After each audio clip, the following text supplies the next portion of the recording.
ചിന്നക്കനാലിനെ സംബന്ധിച്ചിടത്തോളം എനിക്ക് ഉദ്യോഗസ്ഥർ നൽകുന്ന കണക്ക്, ചിന്നക്കനാലിലെ പറഞ്ഞതുപോലെ ആനയിറങ്ങൽ എന്നാണല്ലോ ആ സ്ഥലത്തിൻ്റെ പേര് തന്നെ. ആന ഇറങ്ങുന്ന സ്ഥലത്ത് അവിടെ തന്നെ അതിൻ്റെ പരിസരത്താണ് റീഹാബിലിറ്റേഷൻ നടന്നേക്കുന്നത്. അവിടെ അന്നേരം ആന സ്ഥിരമായിട്ടുണ്ട്. പലരും അവിടെ താമസിക്കുന്നവർ ആനയായിട്ട് വളരെ ഇഴുകിച്ചേർന്ന് ഒരു പ്രശ്നമില്ല, ഇതുമായിട്ട് സഹകരിച്ച് പോകുന്ന നിലയിൽ മനോഭാവമുള്ളവരുമുണ്ട്. എന്നാൽ ബാക്കിയുള്ളവർക്ക് ഇത് വലിയ ഭയമുണ്ട്. പിന്നെ അവിടെ നേരത്തെ 18 ആന ഉണ്ടായിരുന്ന ഇപ്പോൾ 11 ആയതോ പകുതിയായി കുറഞ്ഞു എന്നാണ് ചില വിവരങ്ങൾ വരുന്നത്. എന്നാൽ ഇതെല്ലാം ശാസ്ത്രീയമായ ഒരു പഠനവും നമ്മുടെ ഭാഗത്തു നിന്നും ഉണ്ടായിട്ടില്ല.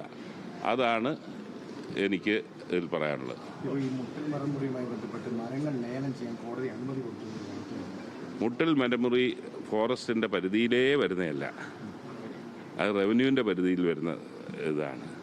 ഞാൻ അതിനെക്കുറിച്ച് പഠിച്ചു. ഫോറസ്റ്റിന് കൂടി പോയാൽ മോഷണത്തിന് കേസെടുക്കാവുന്നല്ലാതെ ഫോറസ്റ്റിന് അതിലുമായിട്ട് യാതൊരു ബന്ധവുമില്ല. അല്ല, ഞങ്ങൾ എൻ്റെ കസ്റ്റോഡിയനായിരിക്കാം, എനിക്കറിയില്ല. ഞാൻ പറഞ്ഞത് അത് വനംവകുപ്പുമായി ബന്ധപ്പെട്ട കാര്യമല്ല. തീർച്ചയായിട്ടും ഗവൺമെൻറ് അത് കർശനമായി പറഞ്ഞതുപോലെ കേസിൻ്റെ വഴി അത് മുന്നോട്ട് കൊണ്ടുപോകും, ഒരു തർക്കമൊന്നുമില്ല. പിന്നെ അല്ല, ഞാനത് പഠിച്ചിട്ടില്ല. ഞാൻ പഠിക്കാത്ത ഒരു കാര്യം ഞാൻ അതിനെക്കുറിച്ച് അഭിപ്രായം പറയുന്നില്ല. പക്ഷേ